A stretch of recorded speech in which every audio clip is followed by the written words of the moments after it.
नमस्कार. आवाज माझा वृत्तवाहिनीत आपल्या सगळ्यांचं स्वागत. ओळीच्या काही ठळक घडामोडींकडे. घराणेशाहीवर नाराजी, शिवसेना शिंदे गटाच्या महिला जिल्हा प्रमुख मीनाक्षी शिंदेंचा राजीनामा, ठाण्यात भरवस्तीत बिबट्याचं दर्शन, पोखरण रोड परिसरात भीतीचं वातावरण आणि पालिका निवडणुकीपूर्वी ठाणे नगर पोलिसांचा रूट मार्च, कायदा सुव्यवस्थेचा संदेश. ठाण्यातील मानपाडा आणि बाळकुम पट्ट्यात एकाच कुटुंबातील 4 ते 5 जणांना उमेदवारी देण्यावरून नाराज झालेल्या शिवसेना शिंदे पक्षाच्या महिला जिल्हा प्रमुख मीनाक्षी शिंदे यांनी राजीनामा देऊन एक प्रकारे एकनाथ शिंदे यांना आव्हान दिले. एकाच कुटुंबातील 4 ते 5 जणांना उमेदवारी देण्यावरून उघडपणे भूमिका मांडणाऱ्या शाखा प्रमुखाला निलंबित केलं असून त्यामुळे नाराज झालेल्या मीनाक्षी शिंदे यांनी राजीनामा देऊन पक्षातील घराणेशाही विरोधात दंड थोपटले. ठाणे महापालिका क्षेत्रातील प्रभाग क्रमांक 3 मध्ये मानपाडा, मनोरमा नगर, आझाद नगर हा परिसर येतो. या भागातून माजी महापौर आणि शिवसेना शिंदे पक्षाच्या महिला ठाणे जिल्हा प्रमुख मीनाक्षी शिंदे या निवडून येतात. याच प्रभागातून ज्येष्ठ नगरसेवक संजय भोईर, त्यांचे बंधू भूषण भोईर हे गेल्या वर्षी निवडून आले. बाजूच्या बाळकुम प्रभागातून संजय भोईर, त्यांची पत्नी उषा भोईर आणि त्यांचे वडील देवराम भोईर हे निवडून येतात. भोईर कुटुंबीय आणि मीनाक्षी शिंदे यांच्यात मतभेद असल्याची बाब अनेकदा समोर आली. त्यामुळे मानपाडा प्रभागात मीनाक्षी शिंदे आणि भूषण भोईर असे 2 गट असल्याचं चित्र आहे.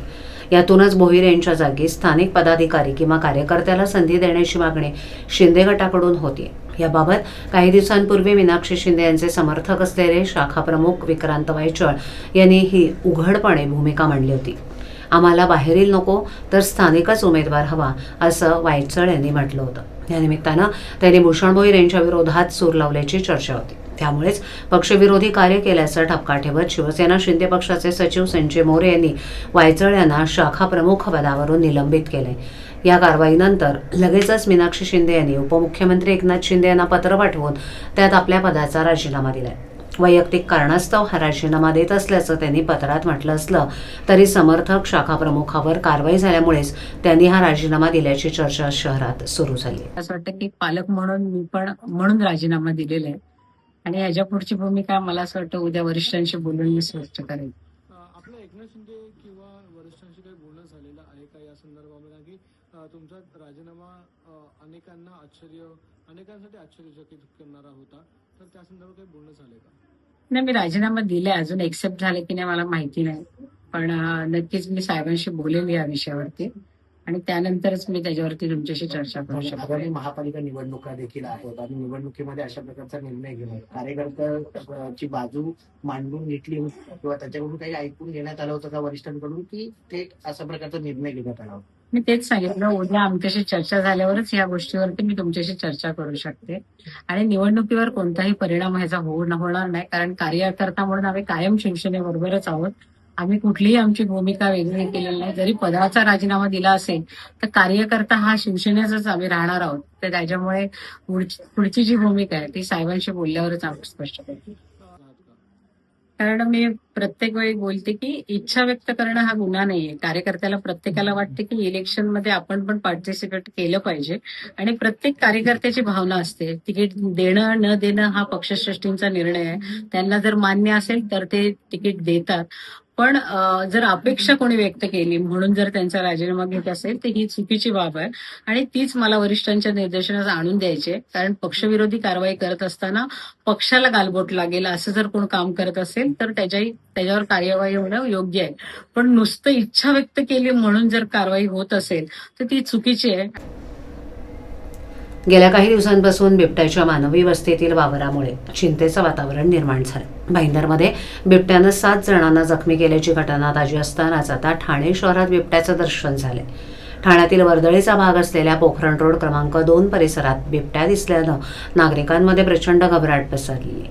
मिळालेल्या माहितीनुसार ठाण्यातील पोखरण रोड 2 परिसरातील बेथनी हॉस्पिटलजवळील एका बांधकाम साईटवर आज सकाळी बिबट्या वावरताना काही नागरिकांना दिसला. यापूर्वीही गुरुवारी रात्री या परिसरात बिबट्या असल्याचा संशय आल्यानं वनविभागाला पाचारण करण्यात आलं होतं. वनविभागाच्या पथकानं तातडीनं परिसरात ट्रॅप आणि सीसीटीव्ही कॅमेरेही लावले, मात्र बिबट्या कॅमेऱ्यात कैद झाला नाही. त्यानंतर आज सकाळी पुन्हा एकदा बांधकाम साईटवर बिबट्या दिसल्याचा दावा स्थानिक नागरिकांनी केलाय. भरवस्तीत बिबट्या आल्यानं या परिसरातील सोसायट्यांमध्ये राहणाऱ्या रहिवाशांमध्ये भीतीचं वातावरण आहे. वन विभागाचं पथक सध्या घटनास्थळी तैनात असून परिसरातील बिबट्याचा शोध घेत आहेत. खबरदारीचा उपाय म्हणून नागरिकांना रात्रीच्या वेळेस एकट्यानं घराबाहेर पडू नका असं आवाहन करण्यात आले. तसंच लहान मुलांना घराबाहेर एकटं सोडू नये आणि बिबट्या दिसल्यास तातडीनं वन विभागाला कळवावं अशा सूचनाही देण्यात आल्या. काही दिवसांपूर्वीच भाईंदरमध्ये बिबट्यानं मानवी वस्तीत शिरून अक्षरशः धुमाकूळ घातला होता. बिबट्याच्या हल्ल्यात 7 जण जखमी झाले होते. भाईंदरमधील त्या बिबट्याला जेरबंद करून 15 दिवसही उलटले नाहीत. तोच आता ठाण्यात बिबट्याचं दर्शन झाल्यानं वन विभागाची डोकेदुखी वाढली आहे.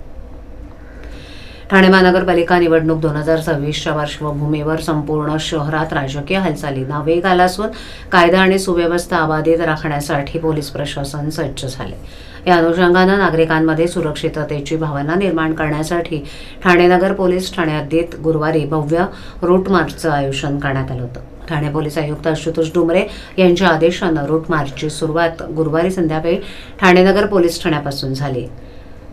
गोल्ड सिनेमा, माटे चौक, अशोक टॉकीज, दत्त मंदिर, सिडको बस स्टॉप, ठाणा कॉलेज, दादोजी कोंडदेव स्टेडियम, महागिरी, हवा मंसिर, पोलीस स्कूल, खारकराळी, महाशनवाडी हॉल, जांभळी नाका, कोपिनेश्वर मंदिर, A1 फर्निचर असा मार्ग पार करून रूट मार्च पुन्हा ठाणे नगर पोलीस ठाण्यात समाप्त झाला.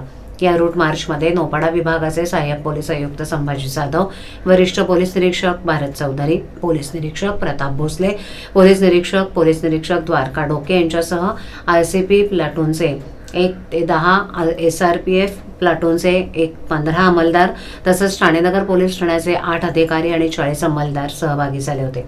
एकूण 10 अधिकारी आणि 75 अंमलदार या रूट मार्चमध्ये उपस्थित होते. रूट मार्च दरम्यान नागरिकांना आदर्श आचारसंहिता, निवडणूक काळातील नियम तसंच कायदा आणि सुव्यवस्थेबाबत माहिती देण्यात आली.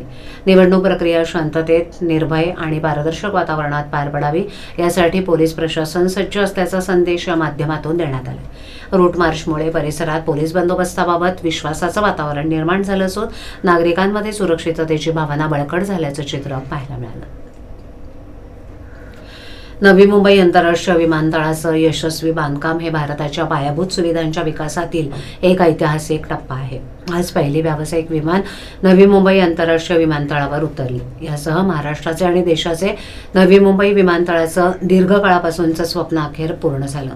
पहिल्या दिवशी या विमानतळावरून 30 उड्डाणं करतील आणि 4000 प्रवासी प्रवास करतील. पहिल्या दिवशी एकूण 15 उड्डाणं चालतील, ज्यात इंडिगो, एअर इंडिया एक्सप्रेस, आकाश एअर आणि स्टार एअर यांचा समावेश आहे. नवी मुंबई आंतरराष्ट्रीय विमानतळाचं उद्घाटन 8 ऑक्टोबर 2025 रोजी पंतप्रधान नरेंद्र मोदी यांच्या हस्ते झालं. खूप छान वाटतंय इथं हा इंटरनॅशनल एअरपोर्ट झाल्याबद्दल, आणि जो प्रवास झाला तो एकदम सुखकारक आणि इथल्या लोकांना सोयीचा असा झालेला आहे. बरं वाटतंय. आता जो मुंबईला जाण्यासाठी, मुंबईला विमान पकडण्यासाठी जो त्रागा असायचा, जो त्रास असायचा, तो पूर्णतः इथे कमी झालेला आहे. कारण इथून जवळजवळ 2 तास ट्रॅव्हलिंग करायला, 2 ते 3 तास ट्रॅव्हलिंग करायला लागायची, ते आता आम्हाला 15 ते 20 मिनिटात ट्रॅव्हलिंग करायला लागणार आहे. आणि मुंबई टू आपला बेंगळूर टू नवी मुंबई हा प्रवास आम्ही 1 तास 20 मिनिटांमध्ये केलेला आहे. एवढ्या जलद गतीने आम्ही आलेलो आहे. माझं नाव देवेंद्र दामोदर म्हात्रे. मी इकडचा भूमिपुत्र आहे. ठाण्यात वडापाव खायचा तर 20 रुपये मोजावे लागत असताना जिल्हा निवडणूक विभागानं त्याकरता 13 रुपयांचा दर निश्चित केलाय. पाण्याची बाटली 20 रुपयांना मिळत असताना ती 12 रुपयात कशी द्यायची आणि 70 ते 80 रुपयांना मिळणारा उसळवडा 30 रुपयात कसा द्यायचा, खर्चाचा ताळमेळ कसा बसवायचा असा पेच आता उमेदवारांपुढे उभे ठाकलाय. निवडणूक विभागानं प्रचार खर्चाचे प्रारूप दर निश्चित केलेत. वडापाव, वडा उसळ ते कटिंग चहा कॉफीपर्यंतचे दर निश्चित करण्यात आलेत. प्रत्येक उमेदवाराला खर्चाची मर्यादा घालून दिली आहे. पालिकेच्या निवडणुकीतील उमेदवारास 13 लाखांच्या खर्चाची मर्यादा आहे. उमेदवार किती खर्च करतो हे पाहण्यासाठी स्वतंत्र यंत्रणा कार्यान्वित केली असून निवडणूक निर्णय अधिकाऱ्यांच्या मार्गदर्शनाखाली भरारी पथकांची नेमणूक केली आहे. निवडणूक विभागानं निवडणुकीसाठी टाचणीपासून जेवणापर्यंतचे दर निश्चित केलेत आणि बाजारातील दर यामध्ये मोठी तफावत आहे. त्यामुळे खर्च करायचा कसा हा पेच राजकीय पक्षांपुढे उभा ठाकलाय. कटिंग चहा 10 रुपयांचा असताना त्यासाठी 6 रुपये दर आहे.